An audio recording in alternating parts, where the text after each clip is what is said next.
ఈ ప్రార్థనల ద్వారా నువ్వు క్షేమంగా ఉన్నావు.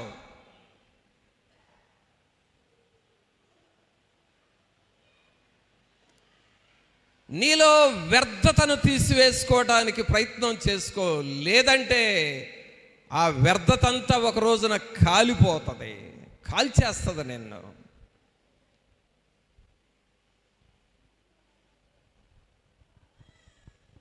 గ్రహించుకుంటున్నావా?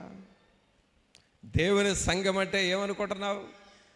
ప్రియరా, మరలా చెబుతున్నాను, ఎన్నోసార్లు చెప్పాను, మరలా చెబుతున్నాను, వినండి.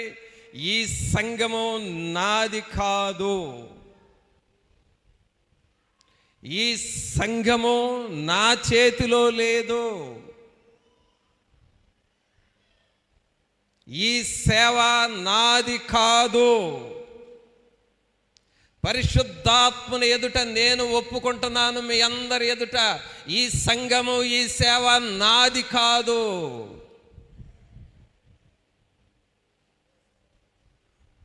మనందరము దేవుని చేతిలో ఉన్నాము. మనమందరము ఆయన హస్తములో ఉన్నాము. ఆయన అగ్ని చేత మండుతూ ఉన్నాము. ఆయన జీవమును పొందుకుంటూ ఉన్నాము. ఆయన శక్తిని మనం అనుభవిస్తూ ఉన్నాం. ఆయన పనిని చేస్తూ ముందుకు వెళుతున్నాం, అంతే. వీఆర్ వర్కర్స్, ఆయన పనివాళ్ళం మనం. సోదరుడా, సోదరి, నువ్వు ఏ పని చేసినా, మీరు పరిచర్య చేయొచ్చు, మందిరం పనులే చేయొచ్చు, కట్టడాల పనులే చేయొచ్చు, ఆర్థికంగా సహాయపడవచ్చు, విజ్ఞాపన చేయొచ్చు, నేను వాక్యం చెప్పొచ్చు, అనేకులకు ప్రార్థనలు చేయొచ్చు. మనమందరము దేవుని వర్కర్స్మే, అంతే. సంఘము దేవునిది, సేవ దేవునిది. నేను ఆయన వర్కర్ను మాత్రమే.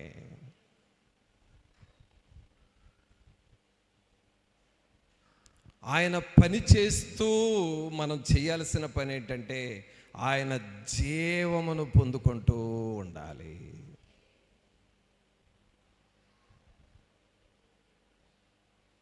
ఆయన ప్రత్యక్షతను పొందుకుంటూ ఉండాలి. ఆయన వెలుగు మన మీద పడతా ఉండాలి. ఇదిగో ఇక్కడ ఫోకస్ లైట్స్ పెట్టారు,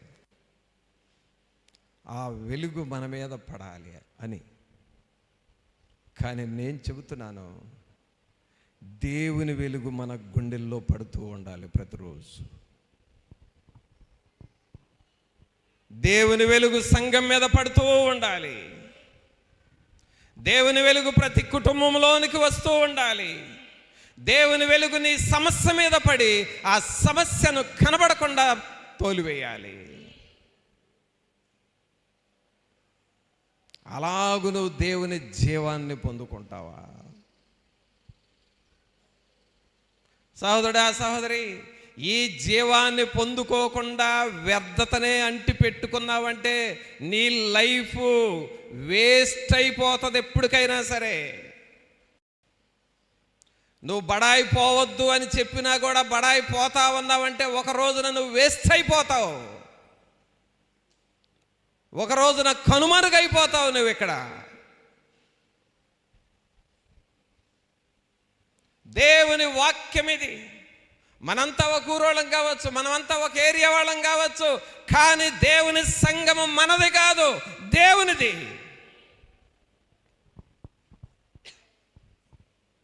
ఆయన చెప్పినట్లుగా చేయటమే నా పని, నీ పని.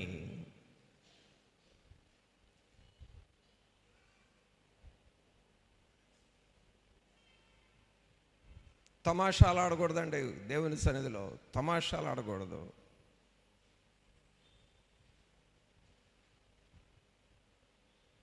ఏమని చదువుతున్న వాక్యంలో 31వ వచనంలో, యేసు దేవుని కుమారుడైన క్రీస్తు అని మీరు నమ్మునట్లును నమ్మి ఆయన నామమందు జీవము పొందునట్లు.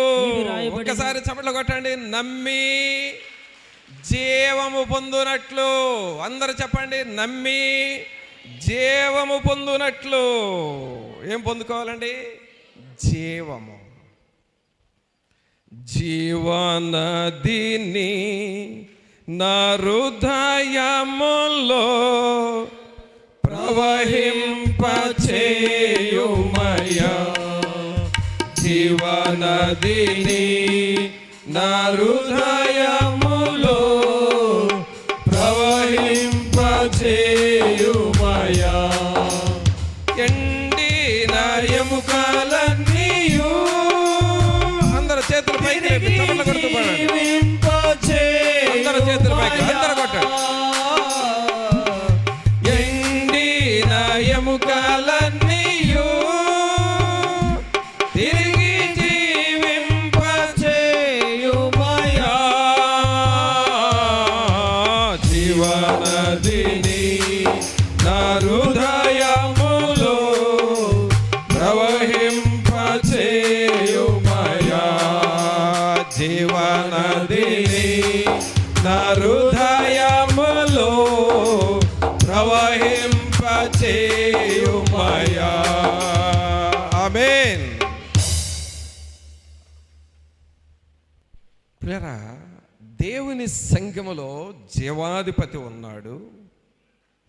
ఆ జీవాధిపతిలో జీవము ఉన్నది. ఆ జీవము మనుషులకు ప్రవహిస్తూ ఉంటుంది. అదండి దేవునికి మనకు ఉన్న సంబంధం.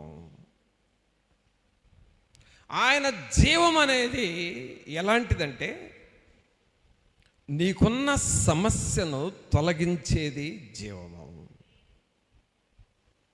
నిన్ను బలపరిచేది జీవం, నీ మరణాన్ని కూడా జీవముగా మార్చగలడు.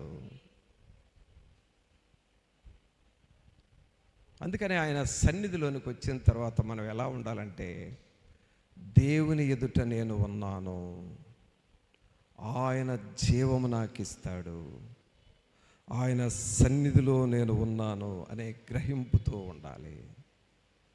ఆయన యందు జీవము పొందుకోవాలి. సహోదరుడా, సహోదరి, మారు మనసు పొందినవారు, బాప్తిస్వం తీసుకున్నవారు ఈ అనుభవాన్ని మీరు కలిగి ఉండాలి.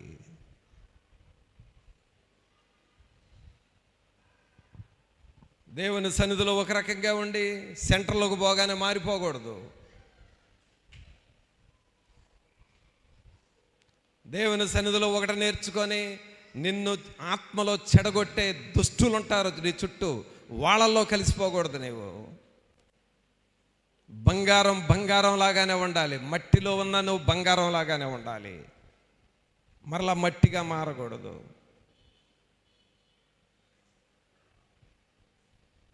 ఎందుకంటే ఆయనలో ఉన్న జీవము నీలోనికి వస్తుంది, ఆయన వాక్యము నీలోకి వస్తుంది, ఆయన మాటలు, నువ్వు ఆయన సన్నిధిలో కూర్చుంటున్నావు, ఆయన బోధ వింటున్నావు, ఆయనను విశ్వసిస్తూ ఉన్నావు, ఆయన జీవమును పొందుకుంటూ ఉన్నాము. మరి అలాగూ నిన్ను నువ్వు సిద్ధం చేసుకుంటున్నావా? చివరిగా ఇంకొక వాక్యం చూద్దాం. లూకాసు సువార్త 18వ అధ్యాయము. లూకాసు సువార్త 18వ అధ్యాయము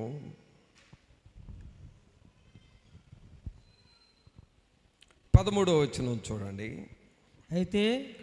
అయితే సొంకరి దూరముగా నిలుచుండి ఆకాశము వైపు కన్నులెత్తుటకైనను ధైర్యము చాలక రొమ్ము కొట్టుకొనుచు, దేవా పాపినైన నన్ను కరుణించుమని పలికెను. అతనికంటే ఇతడు నీతిమంతుడుగా తీర్చబడి తన ఇంటికి వెళ్ళెనని మీతో చెప్పుచున్నాను.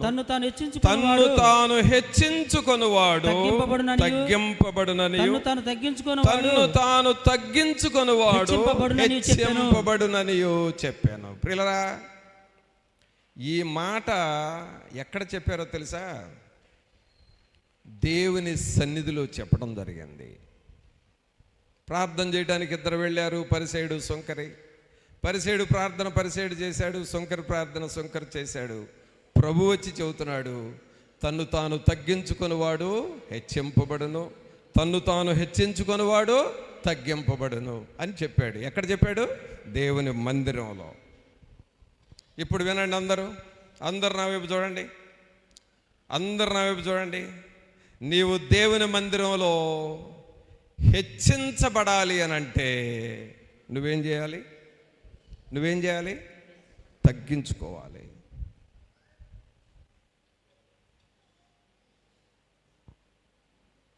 రేపు క్రిస్మస్ పండగకు వస్తుంది. ఏవో అరటికాయలు అవి ఇవి తీసుకొస్తారు, ఏవో పిల్లలకి ఇస్తాం, పలహారాలు చేస్తారు, తింటారు. అక్కడక్కడ ఈ అరటికాయ తోళ్ళు అక్కడక్కడ పడేస్తారు. కాస్త చదువుకునే వాళ్ళకి, కాస్త పాటలు పాడే వాళ్ళకి, వాక్యాలు చెప్పేవాళ్ళకి, అబ్బాయి మీరు వెళ్ళి ఆ అరటికాయ తొక్కులన్నీ ఏరి బుట్టలో వేసేసి దూరంగా బారేసిరండి అని అన్నాం అనుకోండి, అబ్బో వీళ్ళకి ప్రెస్టేజ్. నేను అరటికాయ తొక్కులు ఏరటమా? నేను పాటలు పాడేవాడిని, నేను వాక్యం చెప్పేవాడిని, బ్రాంచెస్కి వెళ్ళి మా వాక్యాలు చెప్పి వస్తున్నాను. అందుకే నువ్వు తగ్గించుకోవాలి. నువ్వు వాక్యం చెబుతున్నావు కాబట్టే తగ్గించుకోవాలి. సోదరుడా, నీవు దేవుని సన్నిధిలో హెచ్చింపబడాలి అని అంటే నువ్వు తగ్గించుకోవాలి. నీకేముందంటే నేను హెచ్చుగా కనపడాలని ఉంది కాబట్టి దేవుడు నిన్ను ఎప్పుడూ హెచ్చించడు.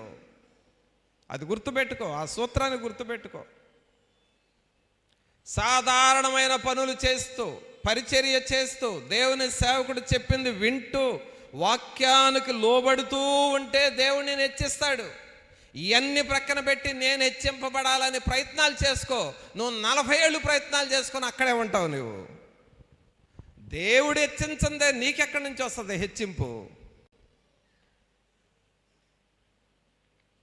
తగిన కాలములో దేవుడు నిన్ను హెచ్చించున్నట్లు ఆయన బలిష్టమైన చేతుల క్రింద అణిగిమణిగి ఉండమని వాక్యం ఉంది. నీకెందుకండి ఓరగా మారు మనసు పొందగానే బోధకుడిని అయిపోవాలి, మారు మనసు పొందగానే ఏదో ఒక సంఘానికి కాపరని అయిపోవాలి? ఈ దయ్యపు కోరికలు ఎందుకు వస్తున్నాయి నీకు? అసలు నిన్ను నువ్వు హెచ్చించుకుంటున్నావు కాబట్టి ఎప్పటికీ నువ్వు ఆ స్థాయిలోకి వెళ్ళలేవు.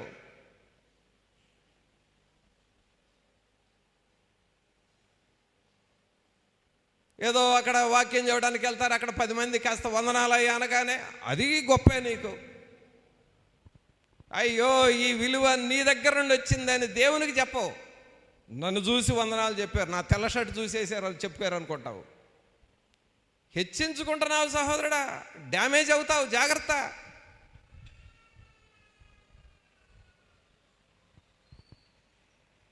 దేవుని వాక్యం ఏం చెబుతుంది? తన్ను తాను తగ్గించుకొనివాడు హెచ్చింపబడును, తన్ను తాను హెచ్చించుకొనివాడు తగ్గింపబడును.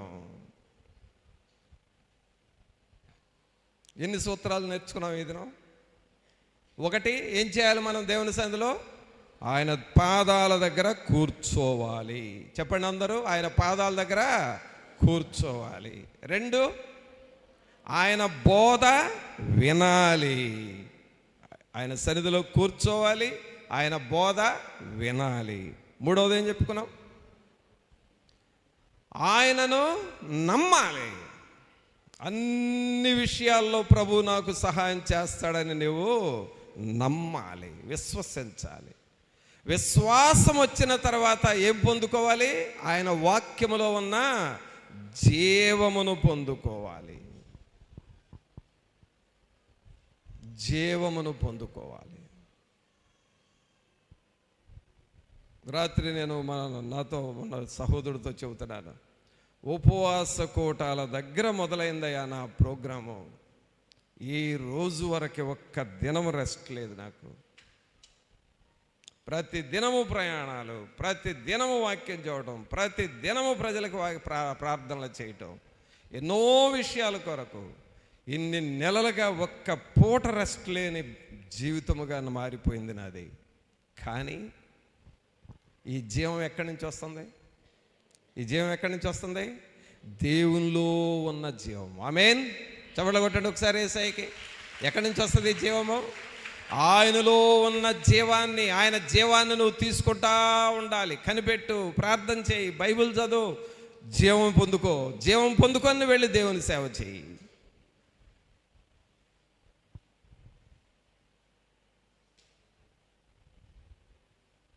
మీలో కొంతమంది ఎంత హుషారోళ్ళు ఉన్నారంటే, ఏం హుషారోళ్ళు ఎంతమంది ఉన్నారంటే, ప్రక్కన 2 కిలోమీటర్ల దూరంలో సెమీ క్రిస్మస్ జరుగుతుందన్నా, ఉపవాస కూటం జరుగుతుందన్నా, నాకెందుకు లేబ్బా, అంత దూరం వెళ్ళలేను లేబ్బా అని జీవం లేని వాళ్ళలాగా పడి ఉంటున్నారు మీరు. అసలు సంఘం అంటే ఏంటి? జీవం. చెప్పండి అందరూ, జీవం. చెప్పండి అందరూ, అందరూ అనండి, 3 సార్లు అనండి. జీవం, జీవం, జీవం.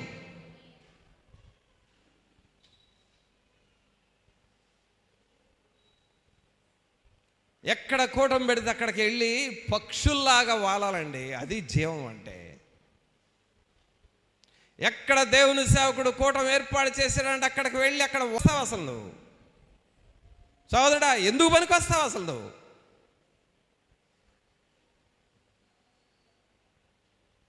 పిల్లరా గమనించండి, దేవునికి మనం ఉపయోగపడే వారముగా ఉండాలి. అది జీవం పొందుకోవటం అంటే. ఆఖరి పాయింట్ ఏమని నేర్చుకున్నాం? ఒకడు హెచ్చింపబడాలి అని అంటే ఏం చేయాలి? మనం తగ్గించుకోవాలి.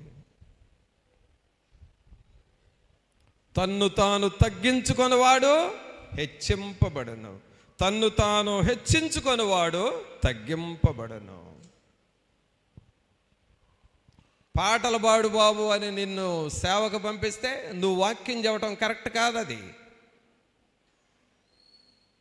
నువ్వు పాటలు పాడమని పంపినప్పుడు పాటలే పాడాలి. అక్కడ నువ్వు నాకు తెలియకుండా వాక్యం చెప్పకూడదు. అక్కడ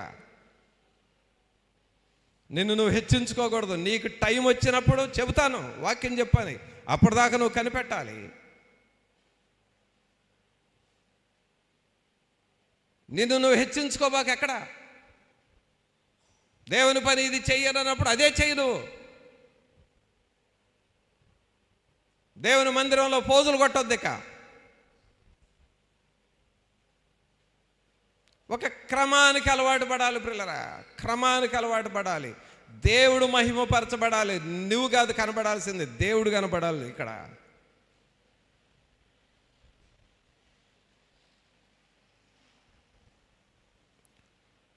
ఎన్ని పాయింట్లు నేర్చుకున్నావు చెప్పండి? 1, దేవుని సన్నిధిలో కూర్చోవాలి. 2, ఆయన బోధ వినాలి. 3, ఆయన్ని నమ్మాలి. 4, ఆయన జీవం పొందుకోవాలి. 5, నిన్ను నువ్వు తగ్గించుకోవాలి. 5 చెప్పండి. ఒకసారి ఇలాగ చూపించండి చేతులు. అందరు ఇలా చేతులు చూపించండి. 5 రేళ్ళు. వీటిల్లో మళ్ళీ 1, 2 ముయ్యిబాకండి. 5 ఇలా స్పష్టంగా చూపించండి. వాటిల్లో 1 ఏం చేయాలి? ఆయన సన్నిధిలో కూర్చోవాలి, ఆయన బోధ వినాలి. 3, ఆయనను నమ్మాలి, ఆయన నమ్మాలి. తర్వాత 4, ఆయన జీవం పొందుకోవాలి. 5, తగ్గించుకోవాలి. ఇవి చేయండి, ఇవి చేద్దాం, అందుకుందాం. ఇదండి మనం నడవలసిన నడక, క్రీస్తులో ఎదగాల్సిన విధానం ఇది. మరి అలాగ మనం సిద్ధపడదామా? ప్రార్థన చేసుకుందాం. 1 నిమిషం అందరం తలలు వంచి ప్రభు సన్నిధిలో మన హృదయాలను మనం పరీక్షించుకుందాం. ప్రభా, మేము ఏం చేయాలో మీరు మాకు నేర్పిస్తూ ఉన్నారు. మేము ఎలాగూ ఉండాలో మీరు మాకు సహాయము చేస్తున్నారు. మీ సన్నిధిలో కూర్చోవాలి ప్రభా. ప్రతి దినము, ప్రతిరోజు మేము కూర్చోవాలయ్యా. ప్రతిరోజు మీ సన్నిధిలో కూర్చోవాలి ప్రభా. కూర్చునేవారుగా చేయండి. మీ వాక్యములు వినేవారిగా మమ్మలను చేయండి ప్రభా అని నువ్వు ప్రభుని అడుగుతావా? సహోదరుడా, సహోదరి, మోకాళ్ళ మీద ఉండు. అందరూ మోకాళ్ళ మీద ఉండండి. నీ 2 చేతులు దేవుని వైపు చూపించండి. దేవుణ్ణి వేడుకొనండి. ప్రభువా, మీ సన్నిధిలో ఉండవలసిన క్రమాన్ని నేను కలిగి ఉండాలి ప్రభువా. మీ సన్నిధిలో కూర్చోవాలి ప్రభువా. దేవుని ఆరాధనలు ఇక్కడ జరుగుతున్నప్పుడు వీటిని ఎగరగొట్టి ఎక్కడెక్కడో తిరిగి రావటము, అది నాయన కూర్చోవటం కాదు కదా.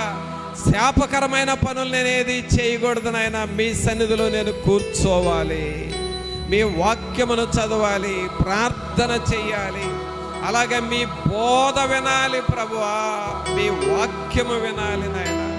ఆ వాక్యాన్ని కూడా శ్రద్ధగా వినాలి ప్రభువా. నాకు ఆ గ్రహింపునివ్వండి అని అడుగుతావా సహోదరుడా? నీ మాటలు నేను వినాలి ప్రభువా, నీ వాక్యమును నేను వినాలి, పరిశుద్ధాత్మ శక్తిని నేను పొందుకోవాలి ప్రభువా. నీ మాటలను విశ్వసిస్తున్నానయ్యా. మీలో ఉన్న జీవము నాలోనికి రావాలయ్యా. నా అనారోగ్యం పోవాలి, శోధనలు పోవాలి, దయ్యపు చేష్టలు పోవాలి, దేవుని శక్తి నాలోనికి రావాలయ్యా. నాలో ఉన్న శక్తి ఊరంతా వెళ్ళాలి, నా బజారంతా వెళ్ళాలి, నేను వెళ్ళు ప్రతి స్థలములోనికి వెళ్ళాలి ప్రభువా. రక్షకుడా, నాలో ఉన్న వ్యర్థతను తీసివేయండి అయ్యా.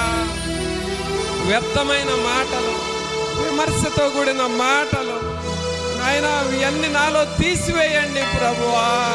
ప్రభువా, దేవుని వాక్యమే నా హృదయంలో ఉండాలి అని నువ్వు ప్రభువుని అడుగుతావా? నువ్వు ఒక్క నిమిషం ప్రార్థన చేస్తావా సహోదరుడా?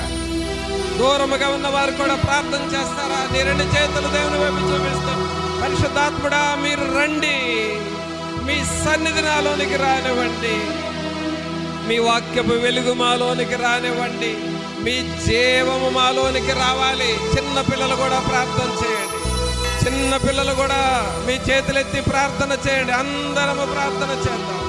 మీ జీవము మాలోనికి రావాలి ప్రభువా.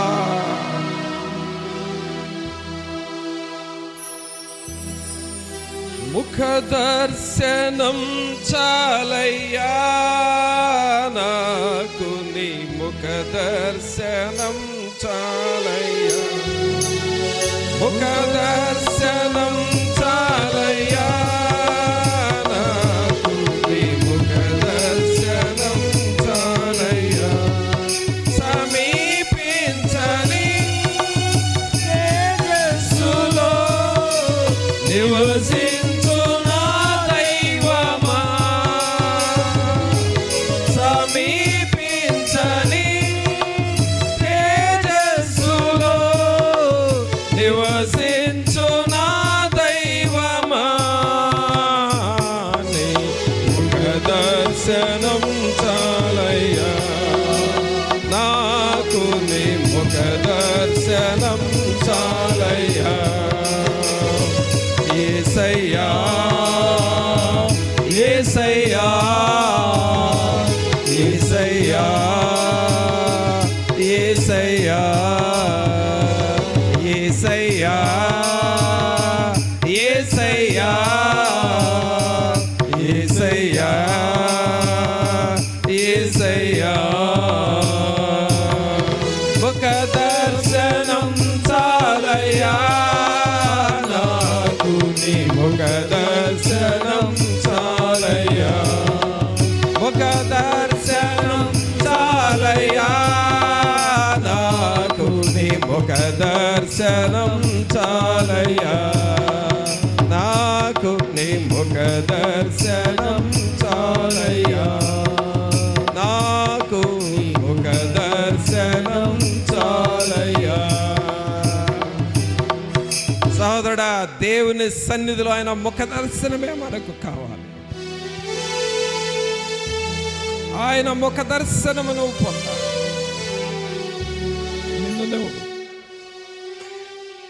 నువ్వు సిద్ధం చేసుకుంటావు. ప్రభువుని ఎలాగ అడుగుతావు?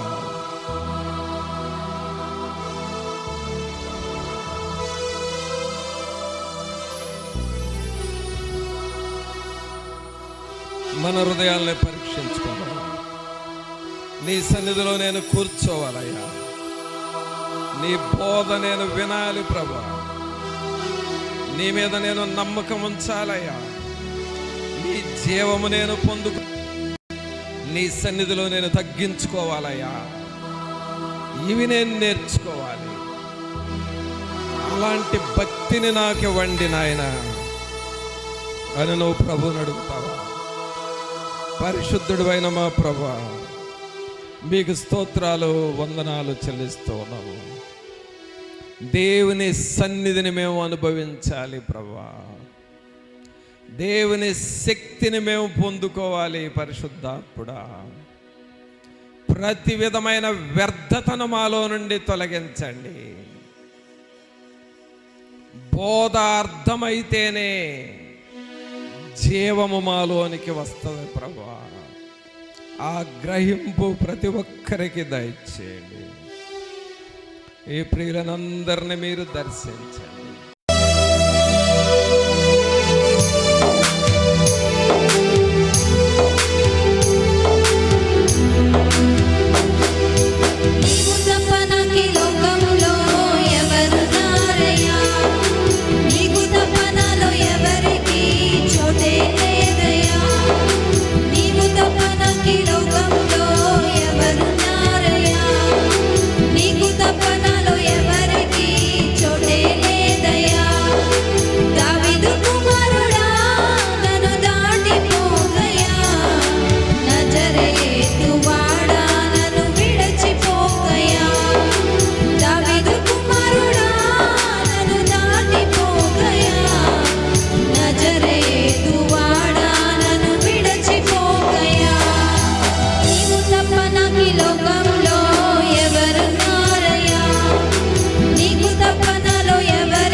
వాడిన